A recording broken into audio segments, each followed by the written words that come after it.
Assalamualaikum warahmatullahi wabarakatuh. Balik lagi bareng Guru Uncu KFY di sini. Nah, kali ini kita mau melanjutkan pembahasan tentang larutan elektrolit dan non-elektrolit. Nah, sebelum kita bahas soalnya, kita review dulu nih. Yang termasuk larutan elektrolit kuat ya. Kemudian larutan elektrolit lemah dan larutan non-elektrolit. Nah, coba adik-adik di rumah perhatikan. Nah, kalau KFY tulis di sini sebagai A ya, kemudian B untuk yang tengah dan C. Nah, larutan manakah berdasarkan ciri-ciri ini yang termasuk elektrolit kuat, lemah, dan non-elektrolit? Oke, silakan dijawab. Ya, untuk yang menjawab bahwa B itu adalah elektrolit kuat, itu benar. Lalu elektrolit lemahnya adalah yang C ya, yang sebelah kanan. Nah, yang terakhir si A yang paling kiri itu adalah larutan non-elektrolit. Nah, kita bahas sedikit ya, review sedikit bahwa kalau larutan elektrolit kuat yang B ya, dia akan terionisasi sempurna sehingga semuanya dalam bentuk ion-ion di sini ya. Ionnya banyak. Nah, ion-ionnya ini bergerak bebas.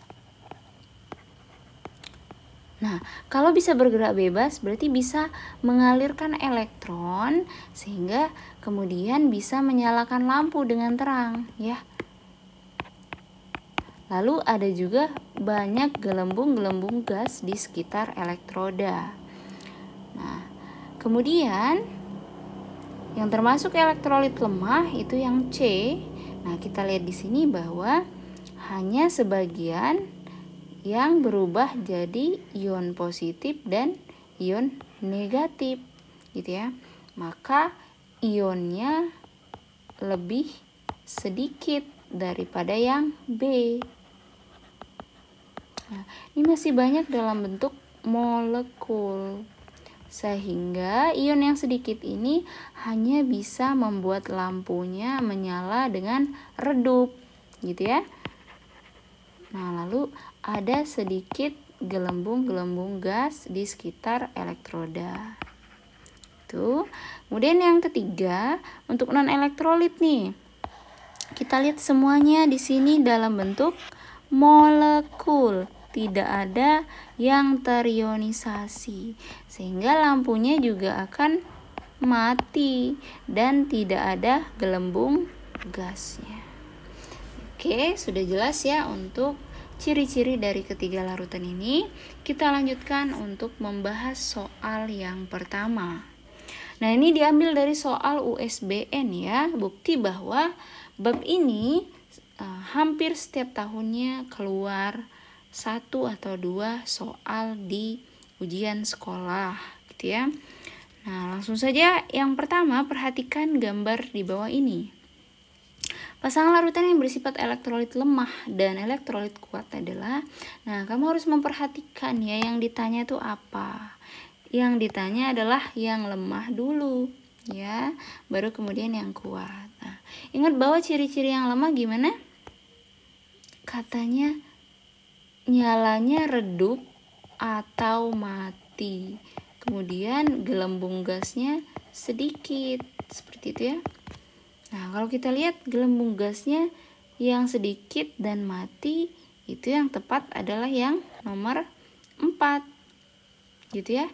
Kemudian optionnya hanya ada D dan E.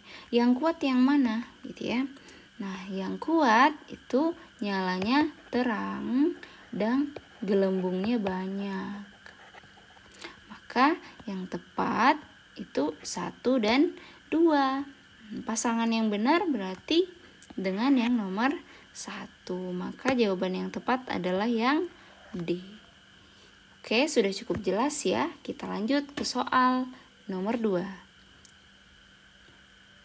Oke, ini juga merupakan soal USBN ya. Nah, data hasil uji daya hantar listrik beberapa air limbah sebagai berikut ya. Nah, berdasarkan data air limbah yang diharapkan dapat menghantarkan arus listrik yang paling baik, katanya ya. Nah, ingat paling baik itu berarti dia bersifat elektrolit yang kuat. Bagaimana elektrolit kuat? Dia terionisasi sempurna, atau kita bisa bilang bahwa derajat ionisasinya dia sebesar 1 ya, atau 100%. Gitu ya. Maka yang paling tepat kita lihat yang 1. Nah, sudah dapat jawabannya langsung R dan T. Maka jawaban yang tepat adalah yang B. Sangat mudah ya. Nah, untuk soal yang ketiga, dari beberapa senyawa berikut, urutan larutan-larutan berdasarkan kenaikan kekuatan daya hantar listriknya adalah. Nah, kalau kita perhatikan di sini hanya ada 3 jenis senyawa ya, yaitu yang pertama HCl, kemudian HCN, lalu C6H6. Nah, kalau HCl ini dia merupakan asam kuat. Ingat ya, di part yang pertama sudah kita bahas. Kemudian ada HCN, ini merupakan asam lemah ya. Nah, namanya adalah asam sianida. Nah, kemudian yang ini adalah senyawa karbon ya yang bernama benzena gitu ya. Nah, asam klorida ya mungkin sudah kenal namanya ya, kita ubah saja, dia namanya asam klorida dan ini asam sianida. Nah, dimana klorida ini asam kuat tadi ya, kemudian sianida ini asam lemah. Nah, berdasarkan urutan-urutannya jelas bahwa yang kuat itu yang paling besar daya hantar listriknya. Nah, sekalian saja kita bahas tentang ionisasinya ya.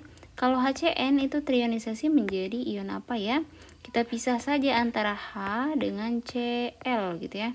Nah, H ini dia muatannya positif, Cl negatif. Sementara Cn karena dia termasuk senyawa asam lemah, otomatis dia akan terionisasinya sebagian gitu ya. Maka jadinya H+ dan Cn-. Nah, sementara kalau dia benzena dia tidak terionisasi gitu ya. Nah, sudah jelas bahwa kalau terionisasi sempurna seperti asam kuat ini, maka ionnya akan banyak gitu ya. Ionnya banyak. Ion banyak, kemudian HCN itu ionnya tentu lebih sedikit. Setelah itu C6H6 ini tidak ada ionnya. Nah, sehingga jadinya urutan dari yang paling lemah dulu karena dia mintanya kenaikan gitu ya. Berarti dari yang paling lemah itu kita lihat benzena dulu, baru kemudian HCN, dan setelah itu adalah HCl ya. Oke, maka yang paling tepat jawabannya yang mana? Yang D ya, karena tandanya kita lihat ya. Nah, dia harus lebih kecil dari ya, C6H6 lebih kecil dari HCN, lebih kecil dari HCl, seperti itu ya. Oke, bisa dipahami ya. Nah, untuk yang satu ini cara membuat alat uji elektrolit. Nah, dimulai dengan alat dan bahannya nih. Alat dan bahan, alatnya ada paku ya, lem kayu dan solasi. Kemudian bahannya ada lampu kecil, baterai, boleh ABC atau yang lainnya, kemudian papan triplek, lalu ada kabel dan paku yang bersih 2 piece. Ini akan berlaku sebagai elektrodanya. Untuk cara pembuatannya lebih lengkapnya tunggu di video berikutnya, yaitu di cara membuat alat uji elektrolit dan demonstrasinya. Oke, sampai di sini dulu larutan elektrolit dan non-elektrolit part yang kedua. Sampai jumpa di bab yang kedua, reaksi redoks. Terima kasih, tetap semangat. Wassalamualaikum warahmatullahi wabarakatuh.